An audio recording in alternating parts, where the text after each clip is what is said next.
Mag-aapela ng motion for reconsideration ang ABS-CBN kaugnay sa pagpataw ng MTRCB ng 12-day suspension sa It's Showtime, sinabi ng Movie and Television Review and Classification Board nitong Lunes na sinuspinde nito ang It's Showtime ng 12 araw ng pagpapalabas kasunod ng mga reklamo laban sa sikat na noontime show noong July 25 episode.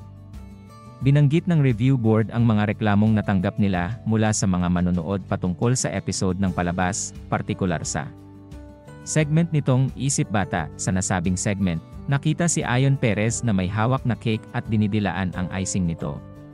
Nakita rin ang partner niyang si Vice Ganda na dinidilaan ang icing ng cake mula sa sariling daliri. Bukod sa pagpapalabas ng desisyon, isinama din ng MTRCB sa pahayag nito ang mga nakaraang preventive suspension na ibinigay sa It's Showtime, sinabi ng MTRCB sa pahayag nito na hindi ito ang unang pagkakataon na nagpataw ng preventive suspension order sa It's Showtime. Noong 2010, nagpataw ang MTRCB ng 20-day preventive suspension sa daily variety program ng ABS-CBN na tinawag noon na Showtime. Ngayong taon pa lang, marami na rin itong reklamo laban sa show. Kamakailan, naglabas ito ng 2 babala sa It's Showtime para sa paggamit ng mga host ng mga salitang G-spot at tinggil. Case number 1, hindi angkop na pagbigkas ng salitang G-spot ng mga host na sina Jong Hilario at Vice Ganda. Noong January 24, 2023 episode ng It's Showtime. Case number 2, hindi angkop na pagbigkas ng salitang tinggil ng host na si Vong Navarro, noong June 3, 2023 episode ng It's Showtime. Sa kasalukuyan, ang noontime show ay nagsumite na ng kanilang mga motion for reconsideration, MR, para sa mga nabanggit na kaso na kasalukuyang nakabinbin sa Adjudication Committee ng MTRCB.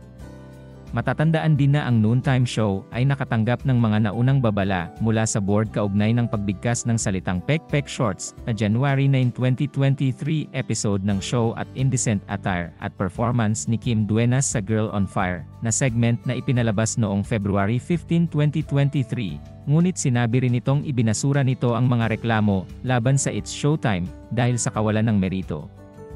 Ang mga aksyon kamakailan ng MTRCB laban sa It's Showtime ay nasa ilalim ng pagsisiyasat dahil ang chair nito, na si Lala Soto, ay anak ni dating Senador Tito Soto, isang host ng karibal na palabas na EAT. Nagbigay ng reaksyon ang unkabogable star na si Vice Ganda sa social media sa desisyon ng MTRCB na suspindihin ang It's Showtime.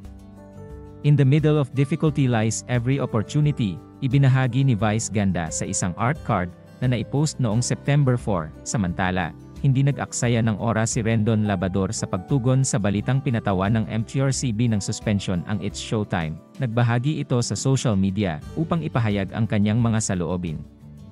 Anya, record-breaking suspension a TV show ever received. Congratulations Vice at Ayon. Si Rendon Labrador ay isa sa mga unang tumawag ng pansin sa kontrobersyal na segment na Isip Bata na nagtampok kina Vice Ganda at Ayon Perez. Ang segment ay nagbunsod ng maraming espekulasyon at umabot pa sa mainit na palitan ni Rendon at ng magpartner na sina Vice Ganda at Ayon Perez. Nagdulot din ito ng sagutan hindi lamang kina Vice Ganda at Ayon, kundi pati na rin ang veteranong kolumnista na si Christy Fermin na nakipagsagutan kay Rendon dahil sa issue.